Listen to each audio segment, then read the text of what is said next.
Бірінші мойын омыртқасы. Бірінші мойын омыртқасын біз атлас деп атаймыз. Бірінші мойын омыртқасының артқы, алдыңғы доғасы және бүйір беттерін ажыратамыз.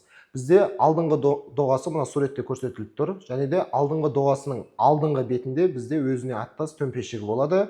Ал мынау омыртқалық тесігіне қараған бетінде бізде ойыстау келген тірс тәрізді өсінді мен буындасып беттесетін аймағы болып табылады. Яғни екінші мойын омыртқасының тіс тәрізді өсіндісімен осы аймақта бізде алдыңғы доғасында буындасады.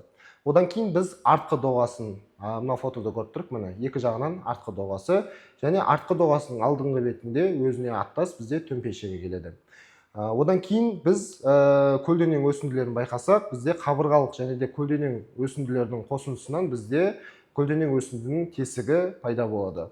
Және мынау сурет бізде омыртқаның астыңғы бөлігінен түсірілген, яғни омыртқаның төменгі буындық өсіндісі, көріп тұрғандарыңыздай, төменгі буындық өсіндісі жақсы дамыған.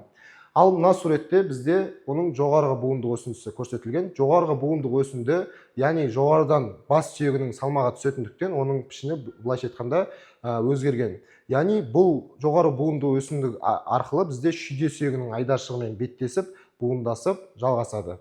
Сондықтан да бұл жоғары буындық өсінді бізде басқа омыртқалардың жоғары буындық өсінділеріне қарағанда біршама өзгерген.